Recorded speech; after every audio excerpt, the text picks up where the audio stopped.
Welcome, everyone. My name is Alan Maxfield Steele. Really glad to be with you tonight as part of this incredible beginning workshop for a three-part series done in partnership with the Highlander Research and Education Center, the Othering and Belonging Institute, and the Southwest Folk Alliance.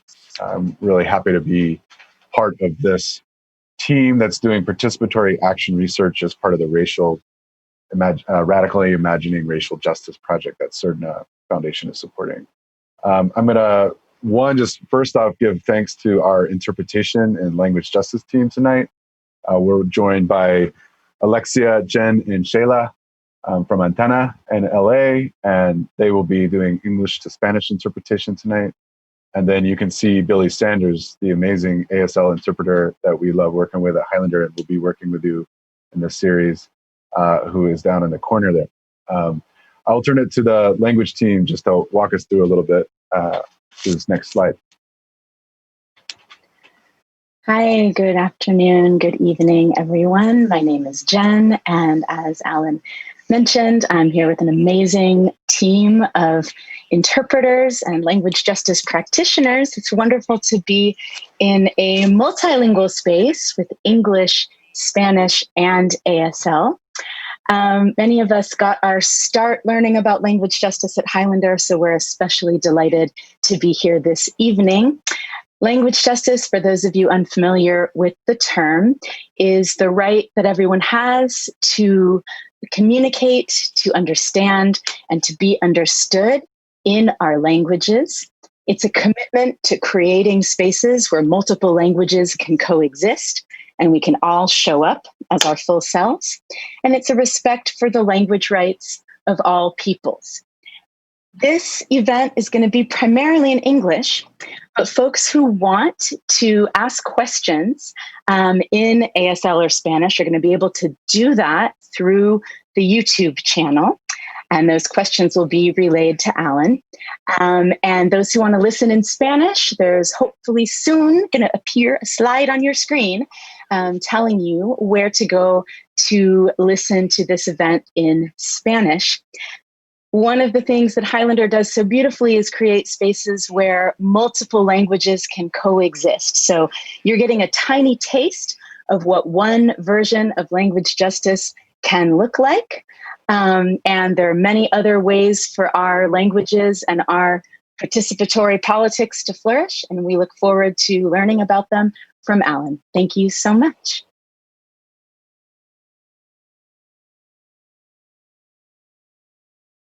Thank you again, interpretation teams. Super excited to have that practice as part of not only this workshop, but also our lives and our lowercase d democratic lives. And what does it mean to expand a multiracial, multilingual, multi-everything democracy if we don't speak from the positions of our own language and our own understandings. So tonight, again, welcome to the Research for Radical Reimagination workshop series. My name is Alan Maxfield Steele. I'm one of the co-executive directors of the Highlander Research and Education Center. Really happy to be partnering with the Othering and Belonging Institute and the Southwest Folk Alliance on this three-part series. It's going to be walking artists and organizers who aren't as familiar with participatory action research through three different workshops that help get at some of the basics in an introductory way for folks to understand, like, what is this participatory action research stuff all about? So we're excited to open up tonight with something we call the tools we already have. We already have tools for participatory action research. And the way that I want to talk about that tonight is through a couple of stories and some interaction that we'll see happening in the chat. And I'm really excited about that. So go ahead, if you could, Dwayne, our friends, Dwayne and Daniel and others have been really helping us out over the last little bit with the tech. So thank you for that. Dwayne, are you able to make sure that this is the one that you can click through from the PowerPoint? Because these images are all stacked up on top of each other. Right? Just wanted to be clear with that.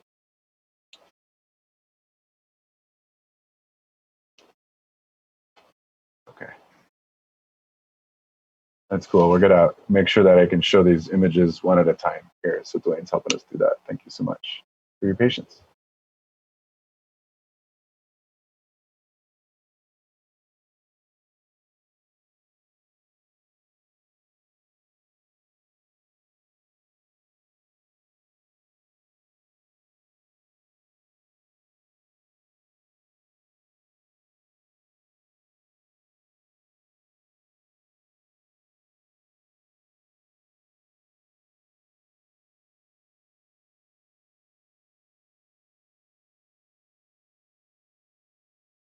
If the interpretation team is still live, then I might go ahead and give a little bit of an overview of where we're going tonight. Wonderful. I hear that interpretation team is still live. So again, thanks for walking with us a little bit on the technical difficulties, but we're going to get there. It's going to be great. So what I'm going to do tonight is present the tools we already have and get folks to think more intentionally about like, okay, so participatory action research can bring up a lot of feelings for people. Like even the word of research can be scary. It can feel super academic. It can feel really invasive. It can feel all those kinds of things in our memories, right? The word research can bring that up. And even participatory action research, or you might hear me say PAR a lot tonight, could remind you of jargon that not everybody really rolls with, not everybody really understands or has experienced before. Or if you're a golfer, you think of PAR and you think of it in a very particular way. But participatory action research is something that movements and organizing has been using for a really long time, whether they call it participatory action research or not. And I would argue that it's something that people do in the daily, like regularly.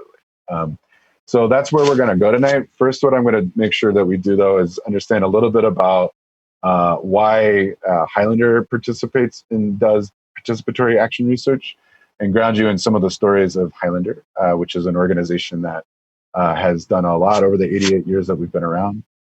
So I'll give you a little bit of insight into that. Then I'm going to get people to start talking about like, what do we understand research to be? So go ahead and start thinking about like, what would you want to share about your participatory or your research, your understanding about research is. And then we'll walk through a couple of methodologies, popular education and cultural organizing, which again might be familiar to some folks who are watching, but I think are things that we really at Highlander want to make sure people understand. And I also think are really critical to understanding why participatory action research. And then we'll watch a clip, a pretty long clip of a powerful story after I give a little bit of background to that story. And now we're going to use that clip as like a little bit of homework, right? You watching right now and folks watching it later will want to be interacting with that clip. And then we'll do another exercise to close and we'll have some time for Q&A. It looks like our PowerPoint is all set up. Thanks again, Dwayne. Appreciate you so much. And Daniel as well and our whole tech team for working with us on this opening workshop.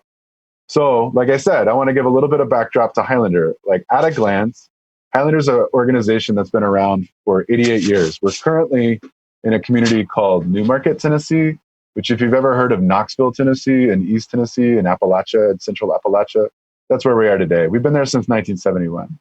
Before we were in Newmarket, we were in Knoxville, Tennessee, from 1961 to 1971. And that's where we were for like the shortest amount of time. And before that, however, we were in Summerfield, Tennessee, or Monteagle, Tennessee, which is a community between Chattanooga and Nashville, Tennessee. So we've been around for 88 years. We were an organization that started in response to the Great Depression. We were born out of the climate and crisis of that era, which some people, say like is really relevant now. So I think it's important to understand Highlander as a place that has these stories and has been in multiple places because it helps describe some of the reasons that we do the work that we do. And Dwayne, could you just go ahead and click through a couple of those bullet points? Thank you. Getting to see some of the images that line up with where we've been and who we are. This next image is from a person named Miles Horton. You can click on that image and get Miles up. So I want to make sure that you understand Miles Horton is the most famous founder at Highlander. There's multiple founders, but he's not the only founder. In fact, he was one of several people, young people in the 30s who got folks together. And this is an illustration that was done years later in his life. But I'm going to read. It's kind of hard to see, but I'm going to read this for you. This is a quote from Miles. Probably the most important thing we do for people is to have them participate in an actual democratic experience. A ripe experience where people are free to talk and make decisions, where there is no discrimination, and where their experience is valued. If you don't value a person's experiences, I don't know how you can value them as a person. So Miles that's a quote attributed to Miles, and I think it's a good quote that helps to illustrate some of the philosophy underneath, like why Highlander got started and what Highlander started with in terms of ideas. And you'll hear that throughout the night, and you'll hear that throughout the workshops that come up next week and the week after. If you go ahead and keep clicking through. Miles is certainly the most famous person, but he is not the only person that Highlander, I think, really owes its fame to. And I think we should be really plain that Highlander owes its fame to Black women in particular. The person that you see on the left is Septima Clark. You'll hear a lot about her tonight, but she is sometimes referred to as the mother of the civil rights struggle, or like we say at Highlander, the mother of the Black freedom struggle. And then the woman on the right is a little bit more familiar to people. That's Rosa Parks. Rosa Parks was a student and got some training at Highlander, but was an activist and community leader down in Montgomery long before she ever came to Highlander. But I like to say that Highlander has some fame, largely because of the work that these two women did in the Black freedom struggle in the 50s and 60s. They later served on our board, and Septima was on our staff, and I'll talk about that a little bit more. But just wanted to make that really clear. We can click to the next slide. So what is Highlander's work? You can just kind of pop through these, Dwayne. Highlander's work is education for social change, with the goal being a transformed economic, social, and cultural order. We're a catalyst for movement building and grassroots leaders. And really all that means is that we're a school. So we're like a school that functions as a place that has some methodologies, and go ahead and pop those up. We'll talk a little bit about the methodologies, a couple of these throughout the night, especially the last one, participatory action research. But popular education and cultural organizing, I'll also talk about as foundational to this participatory action research that we're talking about.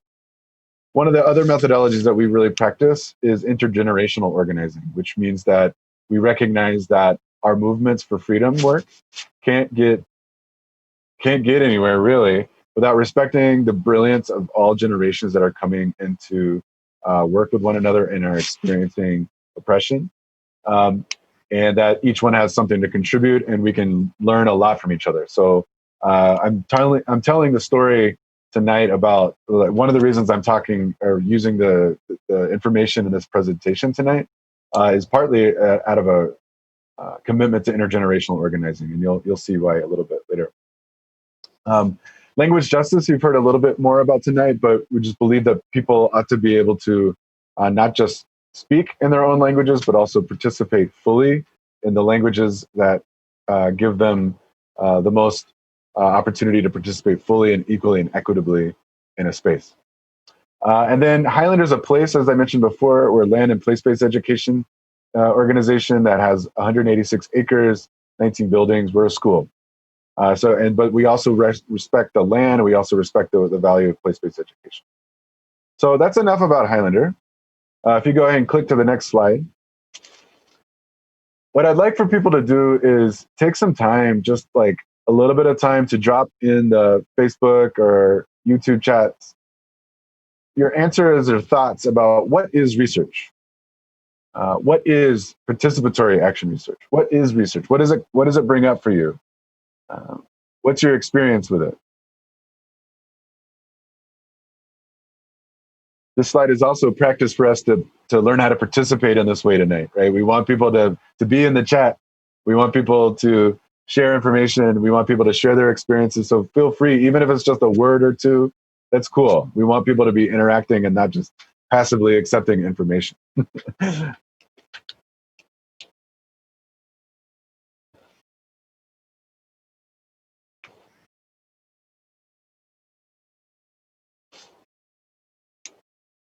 Like I said at the beginning, one of the things that I've heard when people talk about research is that you have to be an expert to do research.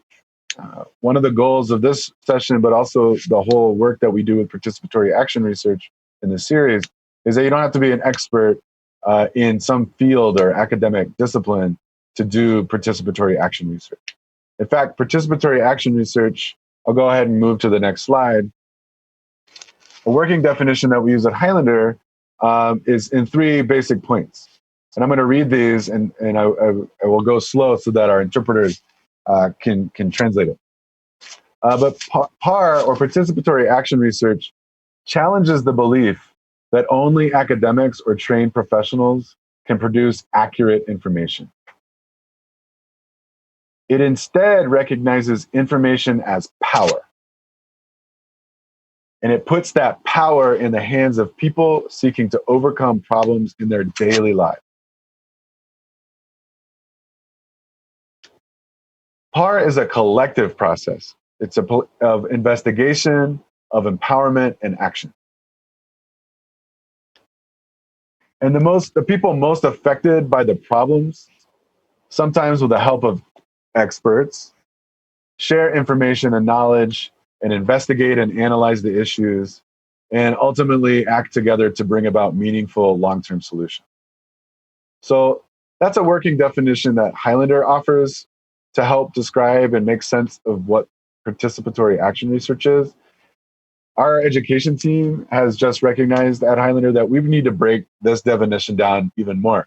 So if people have suggestions by the end of this workshop series about how to break down PAR, or participatory action research, into a simpler definition, more straightforward, let me know, let us know. Because this is just a working definition. Great. So I'm going to show some examples of participatory action research, just some images. If you can click to these two, thank you.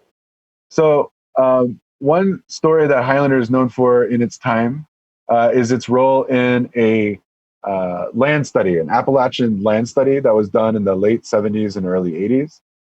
So this is just some information or an image of a pamphlet that was used to help people county by county in central Appalachia understand who owned the land beneath their surface rights, basically beneath the surface.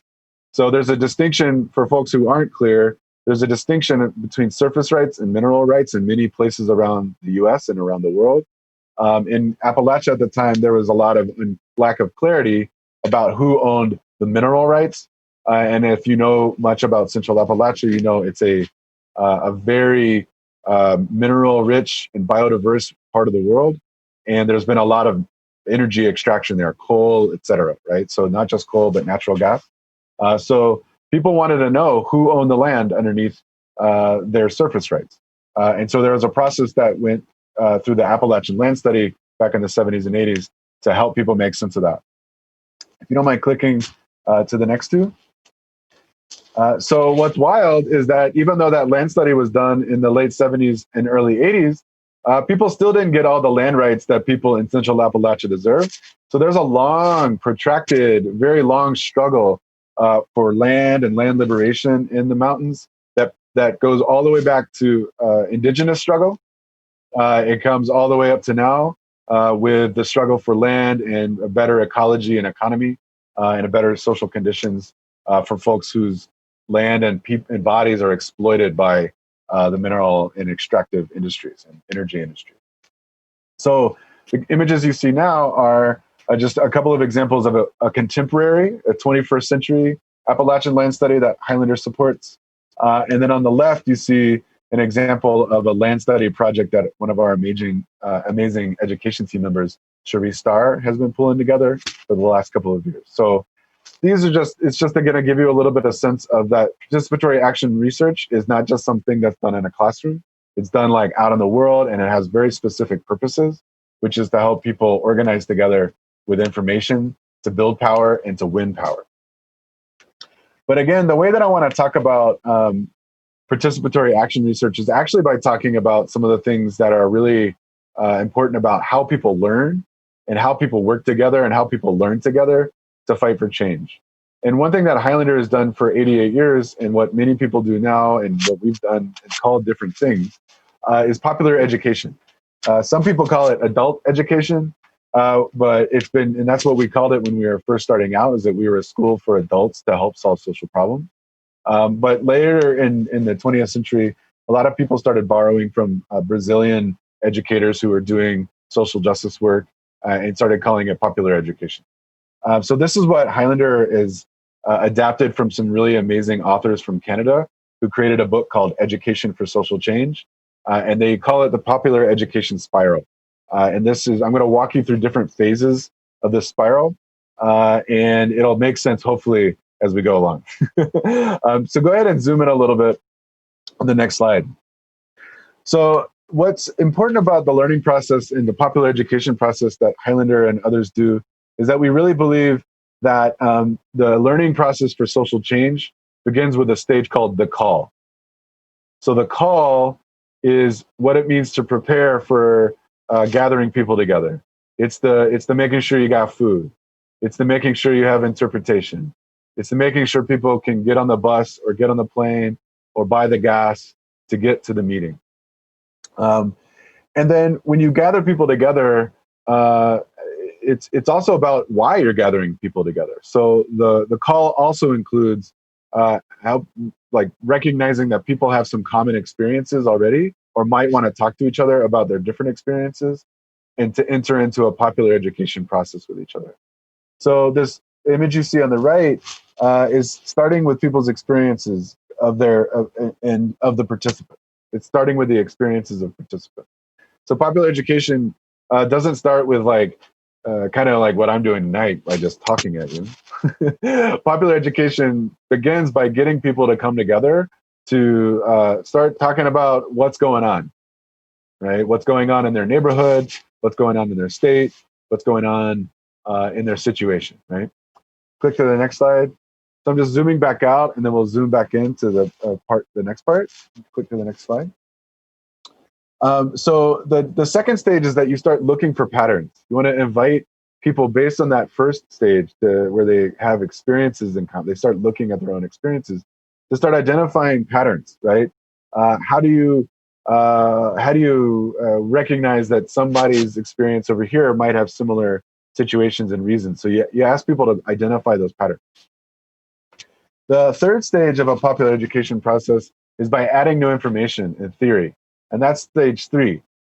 So you're asking people to add new information. This might be when you bring in a scientist who knows a lot about medicine or knows a lot about air quality, and you say, like, okay, all of y'all have said that you have some negative respiratory. You can't breathe that well.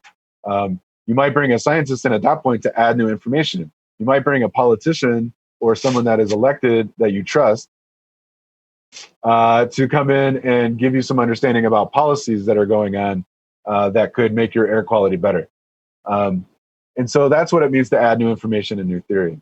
So go ahead and go to the next slide, Dwayne, and then just kind of skip back. Sorry, go to the next. Yeah, thank you. What we do next is this stage number 4, right? Practicing skills, plan for action. So once you've gathered people together, you've helped them understand the patterns, and you're working with, and people understand the patterns themselves. And then you add some new information, new experiences. Then what you want to do is help people start to practice the kind of things that will help them solve those problems. That might be when you do research together. That might be when you plan a direct action at, I don't know, the town hall. That might be when you do whatever it is, what you plan at this point, right? You're planning for action, and you're practicing the skills to help you implement that action. But what you see on the lower part of this image is a part that Highlander really wanted to introduce to the popular education spiral and the idea of popular education by talking about equalizing power relationships. So this is where, for Highlander and many people who've been doing language justice for years and years, this is an example of that, right? You equalize power relationships by having language justice and interpretation woven through a workshop. You equalize power relationships by centering the experiences of those most directly impacted, rather than the person in the meeting who is really smart, maybe, and who speaks a lot, but maybe isn't the most directed impacted person. So what you see these ovals in this popular education style, you see this stage of equalized power relationships, because in a popular education process, you should be doing this all the time. If you're an educator or a facilitator, you should be paying attention to these power dynamics all the time, because that's how we really live into popular education, is by creating that true democratic experience. True as best as you can get, right? But really, like, striving for that true democratic experience. So that's what we mean by equalizing power relationships. Go ahead and click to the next, the next slide. Yeah. And so this is the fun part, or at least for some people, it's super much the fun. It's like the fifth stage, and the really fun part. It's applying an action, right? So this is when you do the research. This is when you stage the direct action. This is when you organize the boycott. This is when you do the action that you've been planning for, and that your education process got you all excited and prepared to do. And then the fun part is if you go to the last bit here, click to the next slide. You are equalizing power relationships, and you're starting over. So if you see that little brown squiggle, basically the idea behind the education, the popular education spiral, is that you're starting over, right? So you do all the work, you go through the stages, and then you apply it in action, and then you come back together. You come back together. So when we talk about participatory action research, it's really important to understand that underneath it is a learning process that is centers that everybody's a teacher and everybody's a learner, and that people most directly impacted have the opportunity to share their information with each other and do a lot of really powerful work with one another and implement that in action. This is just another look at for folks who are interested in different ways of talking about popular education. It's just another look at a way of describing what I just talked about. So we're not going to spend much time in here, but basically the basic idea behind popular education is that all are teachers and learners. It's cooperative, it's a peer process. People are teaching one another. And the idea is that you're building ideas and strategies to take action to change a situation, no matter how small, no matter how big. So it's a learning process. It's an approach to organizing and power building that we do. Another approach that we do is on the next slide here, what we call the cultural organizing triad. So cultural work, and I'll show some examples of it in a moment, but cultural work is something that Highlander's done ever since Highlander's been around, and lots of people do this. And many of you who are watching probably are really engaged in cultural strategies, cultural work, arts-based activism. This is one way that we can understand how to apply culture and leverage culture towards social change. This was taught to me by Tafara Waller Muhammad, who was a Highlander staff person who really brought me into this work. And so I hope I do her justice by describing it this way. But it's a triangle, but at the bottom of this triangle, the idea is that your faith, your spirituality, your holistic wellness practices, whatever those are to you, your healing traditions and other traditions, are at the foundation of cultural work that you can do to implement strategies for change.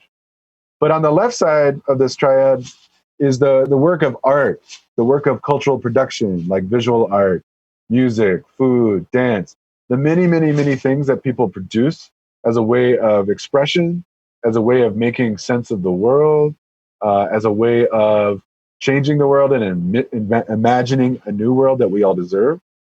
But the idea behind cultural organizing is that people's faith, spirituality, practices, healing traditions, and their cultural productions like visual art, music, food, and dance, those can be the things that really shift policies and practices. So go ahead and click to kind of see the last side of this, is that the goal is to shift policies and practices. We're not just talking about using art for art's sake. We're not just talking about eating together for eating together's sake, even though that's really nice. It's really nice to eat together. The idea is that we're strategically using these things to shift both policies and practices. So policies can be the policy that's between us, right? The relationship that we have. It can be the family policy. It could be the state policy. It could be any kind of arrangement, right? So cultural organizing is about getting at that.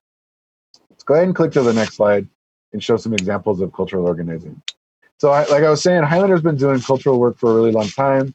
The image on the left is an image of one of the first cultural workers at Highlander, Zilphia Horton, who used music and theater to train working people to build a broad-based and very powerful labor movement in the South in particular.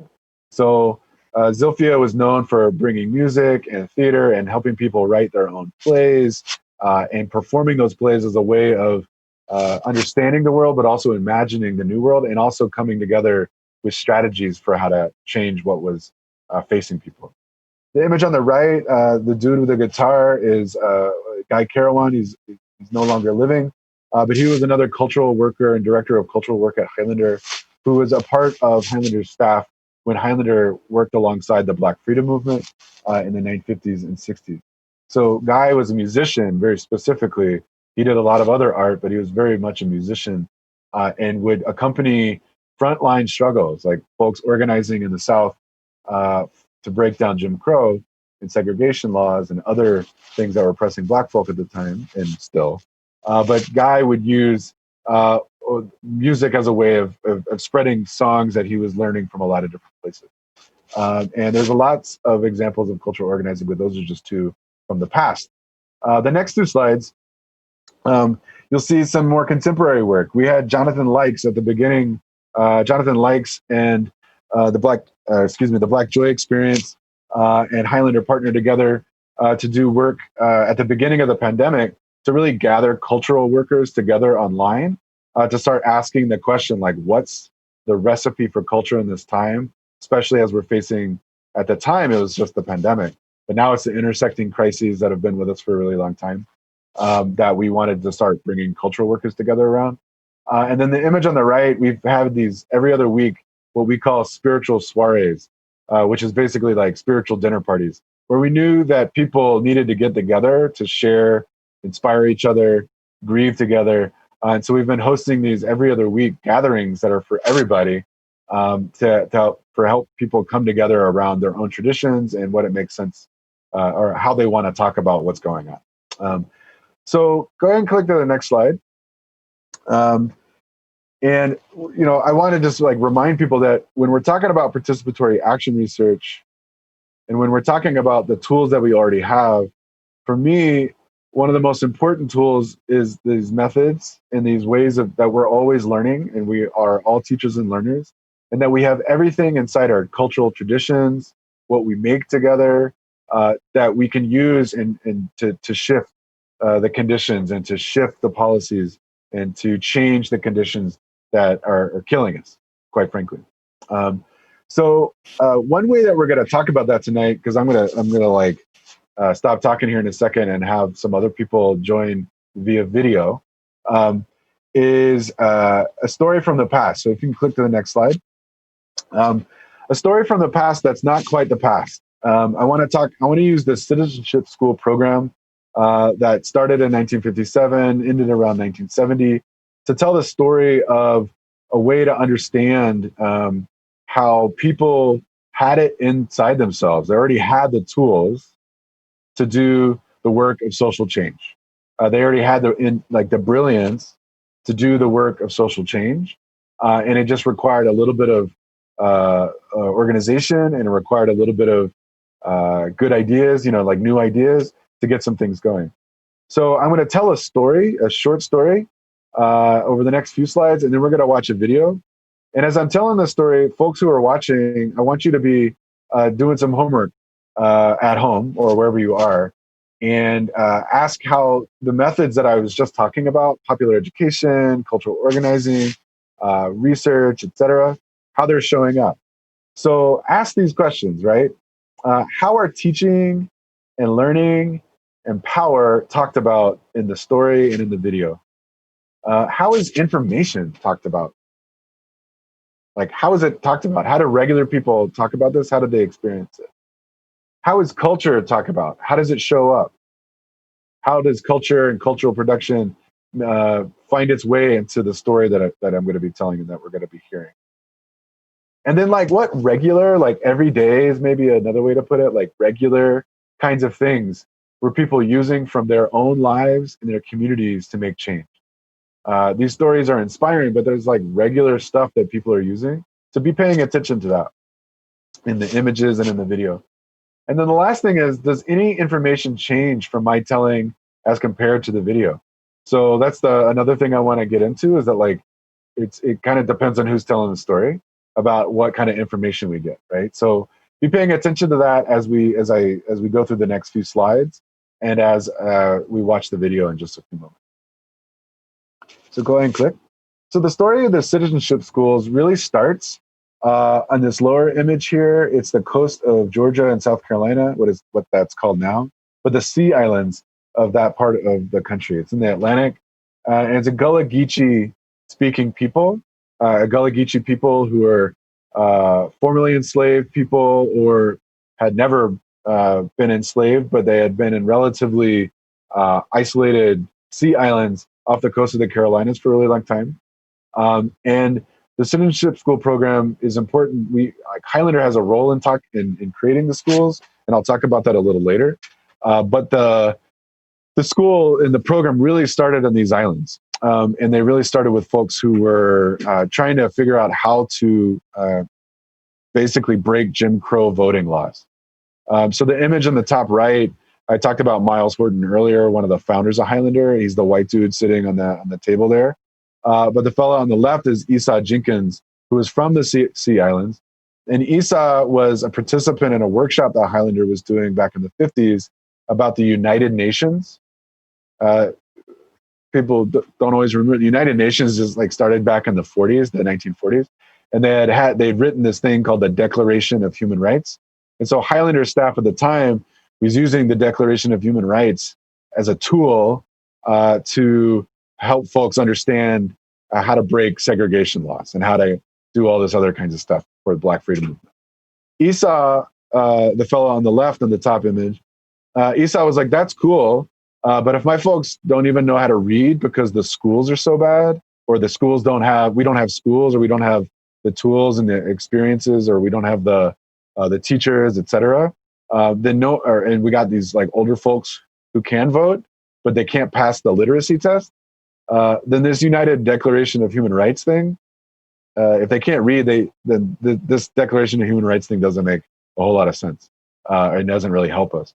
And in that workshop, when Esau was talking about it, it changed the whole workshop, and people started recognizing, okay, maybe if we designed a literacy program, we could do some different things about shifting political power in the country and in the South in particular. So that lower image on the right is the woman I was talking about at the beginning, Septima Clark. She's the one sitting down in the middle. And on the right is Bernice Robinson, her cousin, who we'll hear from in the video in a little while. Go ahead and click to the next slide. What's important about the citizenship school program that started is that it was, again, like I said, it started in the Sea Islands. It started on Johns Island in particular. And Johns Island was a place where Esau was from.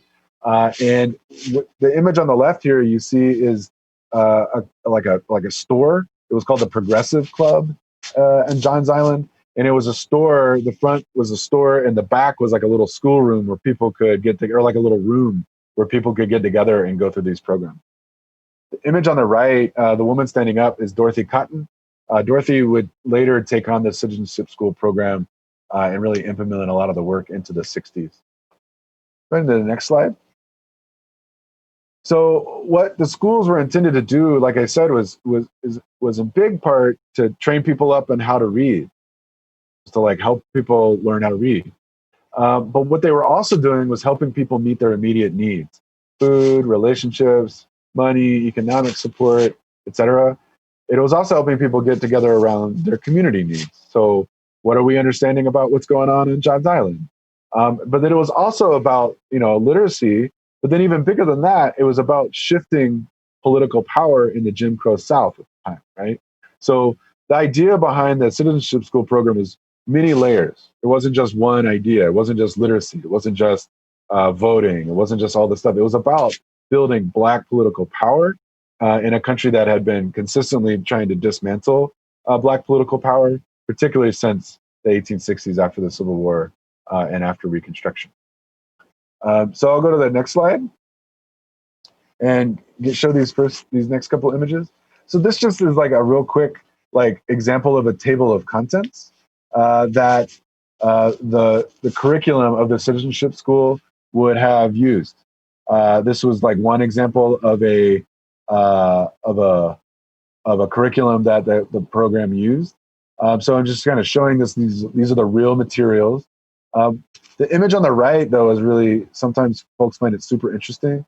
They taught the alphabet by using words that started with a letter of that alphabet, and the words were like civic and political education words. So attorney, amendment, abridged, alderman. There's other words like treasurer, trial, uh, treason, term, testimony. So, ways of helping people understand not just how to read, but also how to understand the political systems and the economic systems of their time. You click to the next two images. The next two images, the one on the right is just like, it's not the one I want you to focus on, but it's an outline of the workshop itself. One thing that it talks about, and I think is amazing, is that it starts with singing. People do introductions. And even before all that, people ate dinner, right? People were eating food. But on the left, folks have heard the song Eyes on the Prize. This is a song that came out of this era, and people were singing these songs not just to each other because of the political moment, the political present at the time, but also because they were these are songs that came out of people's traditions of struggle, but also their religious traditions and their spiritual traditions. So I say all this because this is like all the stuff that was interwoven into the school programs is important to remember. Okay, so you're going to get a break from me talking right now, which I imagine many people are excited about. And we're going to hear in the next little bit, we're going to watch a 9-minute video. So go ahead and click to the next slide so I can introduce this film real quick. Back in the 80s, some filmmakers who we still really love and admire made a film called You Got to Move, stories of change in the South. And just a few years ago, the filmmaker and some friends got together to do some short films, like basically take little clips of the films. And so what we're going to see tonight is a 9-minute clip with unearthed and kind of archived material that was never shown before in a short 9-minute film that helps to talk about the Citizenship School program. The clip is called "They Say I'm Your Teacher." And so there's going to be a video that pops up here in a minute. It will have Spanish subtitles and the Spanish introduction language for folks who don't read Spanish.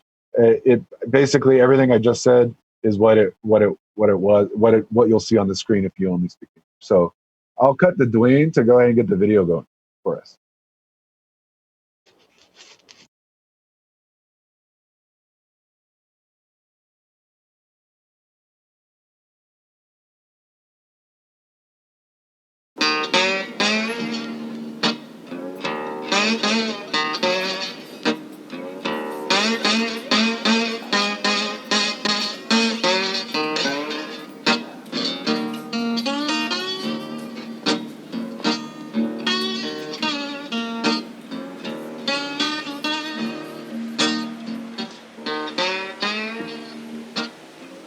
I grew up in Charleston, South Carolina, and segregation was a way of life.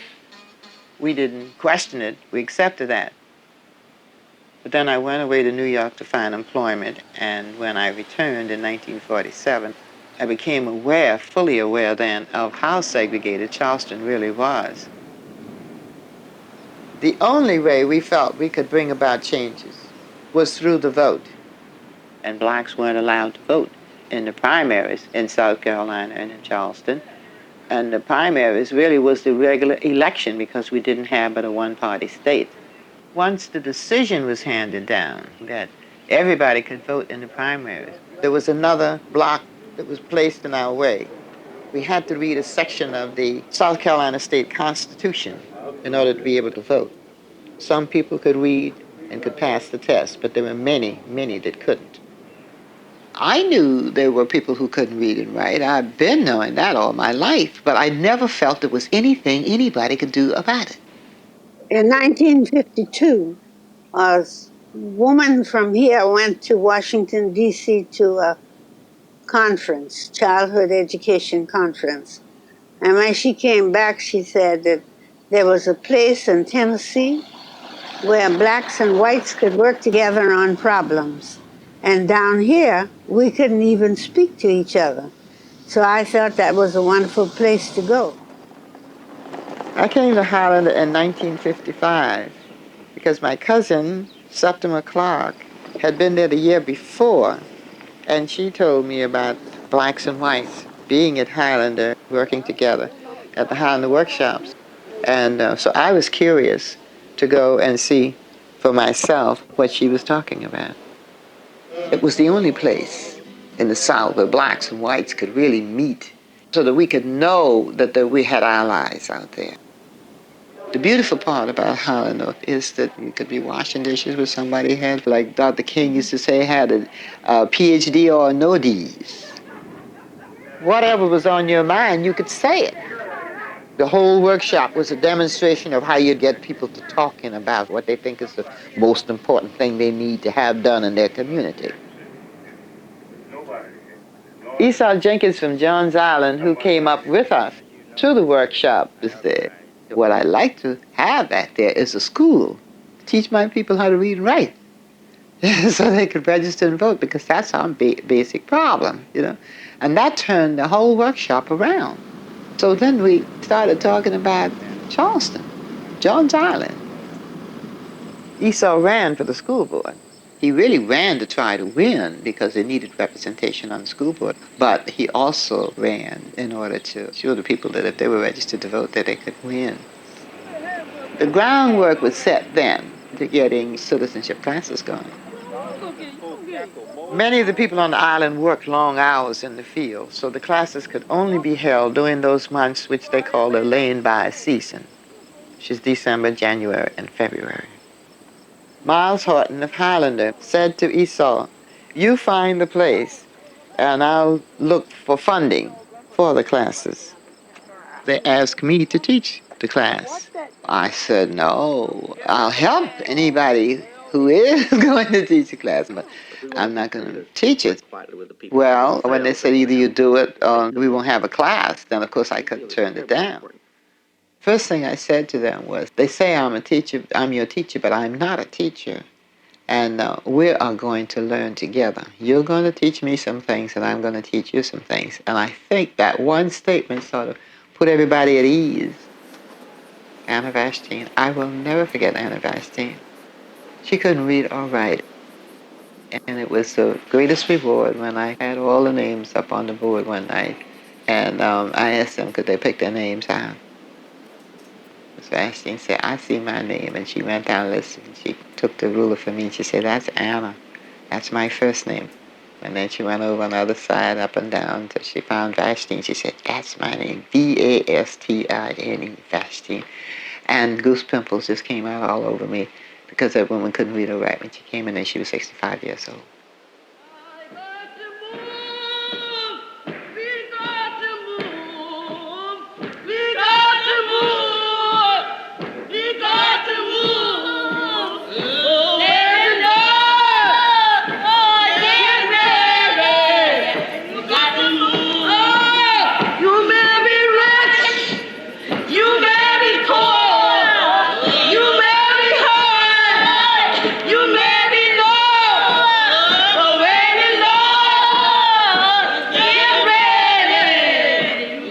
Any community we went in and operated citizenship classes, if there was no particular community organization in that area, we would organize that first class into an organization so that they would have some ongoing influence in the community and an ongoing learning process.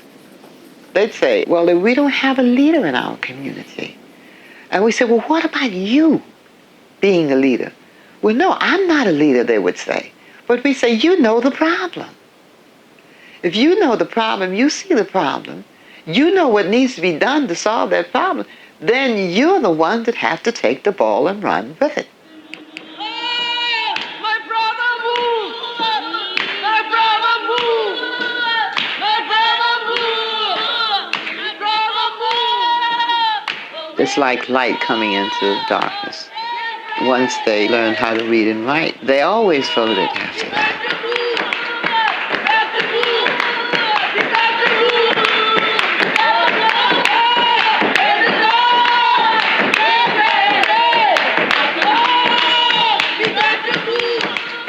started with a pilot project at the Citizenship School, and the results were such that everybody wanted it. It was really the basis of the entire civil rights movement, because people became aware of the power that was within them that they could use to get things done.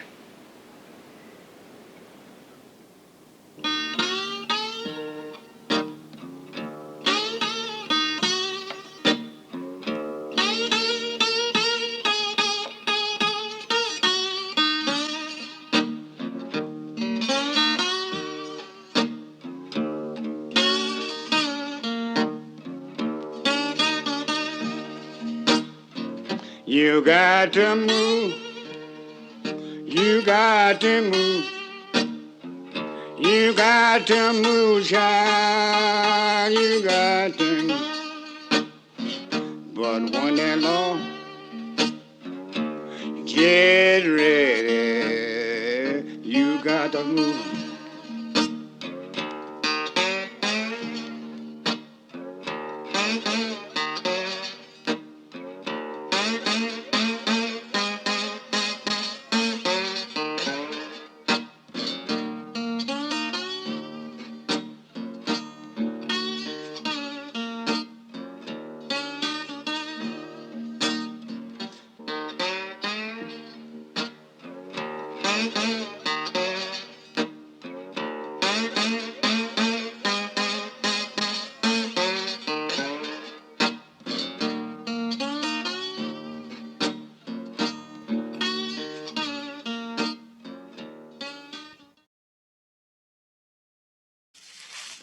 All right.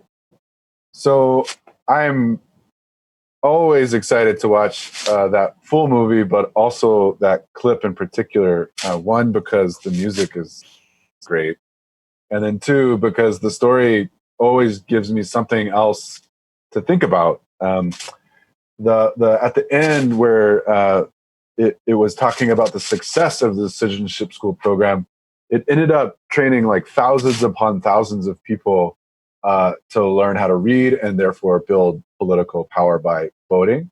Um, but it also acknowledges at the end that the struggle for voting rights continues. And it tells a lot of stories about what the work to train people up can become in terms of political power building. So I think I'm interested if there are any reflections. I'm hearing that some people are just like inspired, find incredible, beautiful the film and the video, and I totally agree. You can there's a resource guide that'll come out to those who have registered or who want to learn more. That'll include links to the video, so this isn't the last time you ever have to see it. But I'm interested if there are any reflections about, well, how teaching and learning was talked about, how information was talked about. What did you notice about culture that was described in the film and in the way that I told it? What regular kinds of stuff and things were people using from their lives in communities to make change? And did any information change from my telling as compared to the video? The video is much more inspiring than my telling, I'm sure. Is the real folks told the story. So I'll give it a second if there's anything that is coming in from the chat to just hear some reflections and read some reflections out loud.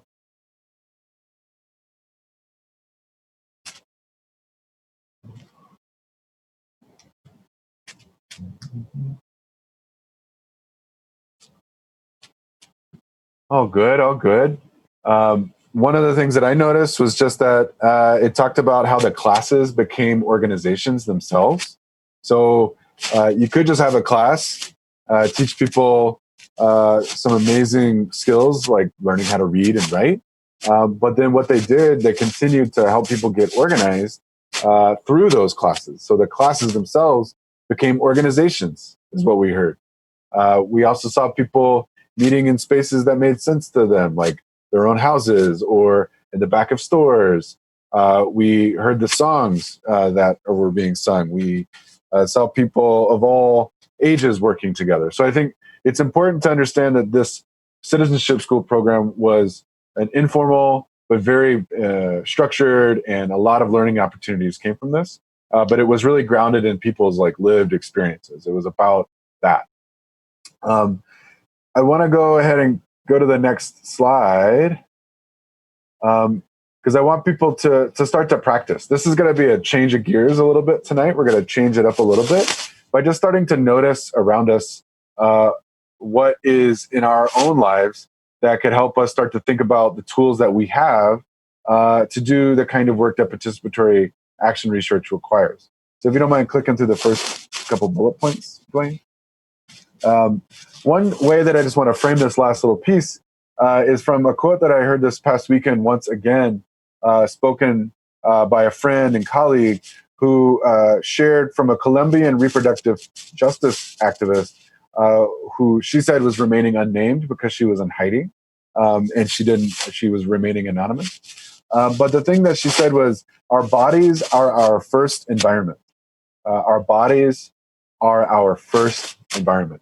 And so that to me really means that to me is a guide and a way to understand how we talk about the tools that we already have. It starts with our bodies. It starts with our senses. So if you don't mind clicking through this next little bit. In the next 5 minutes, after I go through this, I'm going to hear a song. And I want people to just, in their own places, in their living rooms, in their offices, that might be their child's nurseries, wherever it is.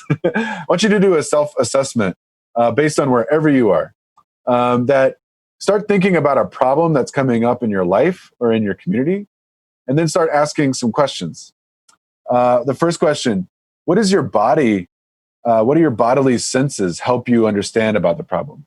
Can you smell it? Can you see it? Can you hear it? Can you feel it? Are you feeling it inside? Are you feeling it outside? Think about your body first and foremost. Then I want you to think about, what skills, experiences do you have in your life that might help you tackle this problem, or what skills and experiences do you not have that others might be able to help you with? And then what resources exist in your community? By that I mean like your library, or do you, what are the institutions or the different kinds of like food banks or whatever it may be that is in your community? What kind of resources exist? What physical tools do you have that could help you? Physical tools like you got pens, you got technology, whatever that may be. And then what other kinds of tools are available to you? Do you have particular kinds of relationships, particular kind of strengths? In order to start practicing participatory action research, we need to do a self-assessment, and we need to think about the tools we already have, starting with our bodies and then working our way out. So I'd like for folks to take the next 5 minutes to jam out to some music that Dwayne's going to drop for us. And then when the music's over, we're going to come back ready to share and start talking about any kind of final questions for this workshop.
Hey, folks.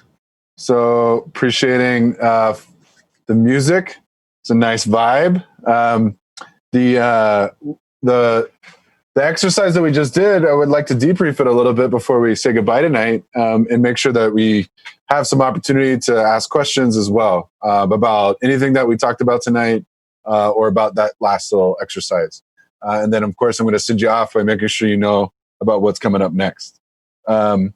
The uh, I'm interested in what people's experience was. To me, I've got some stuff coming in from the chat here. That, oh goodness, here we go. Pretty cool. Just seeing some of the things that are coming through from different people who are attending on YouTube. Okay. People are talking about any of what they just did in their own community here around like what they mapped out in their own space. What I'm seeing from the feedback so far is the goodies from the video debrief and the question, which is awesome. But I'm really interested in what people did in their own like living room, or their own house, or their own bedroom. Those coming through at all?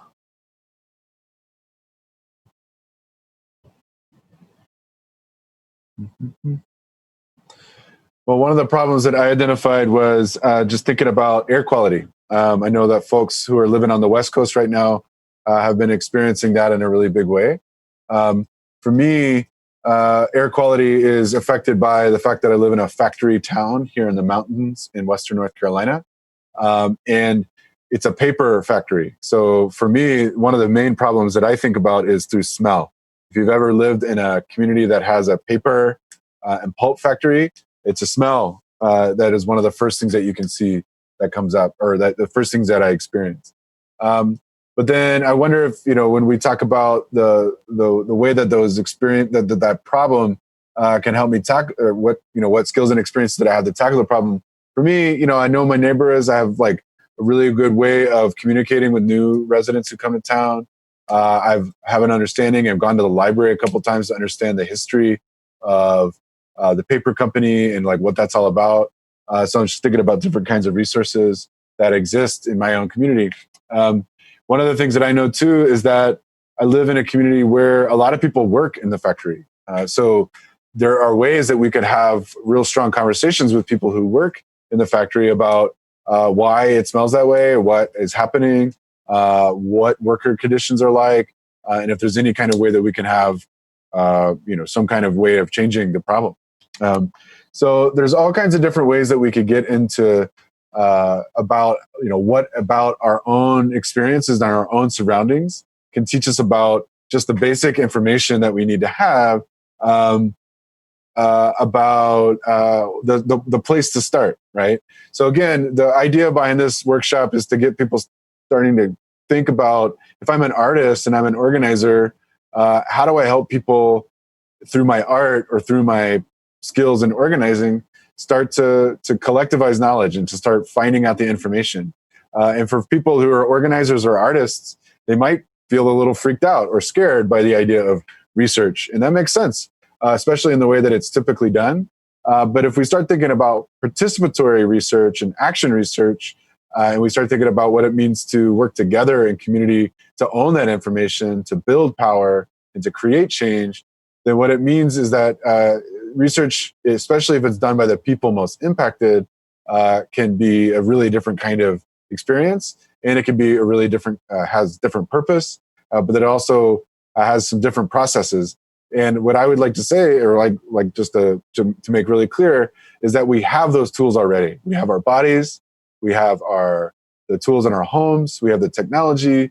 Even if we don't have like really sophisticated technology, we have all the things that we need, and we have history. We have stories from our elders, our ancestors, folks in our neighborhoods who've been around a long time. So what I hoped you saw tonight and what I hoped you experienced tonight was just a way of thinking about research that doesn't start talking about research first, right? It actually starts with the end goal in mind, which is transform social, economic, and cultural conditions so that we can all survive and thrive.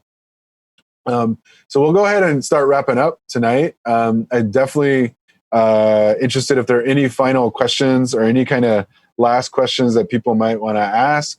And if they don't have any questions tonight or final questions tonight, we can definitely take them a little bit later. But if you don't mind clicking to the next slide or so. Be brief, time for Q&A. If we have any other questions or anything, I'm understanding that they're supposed to pop up magically on the screen.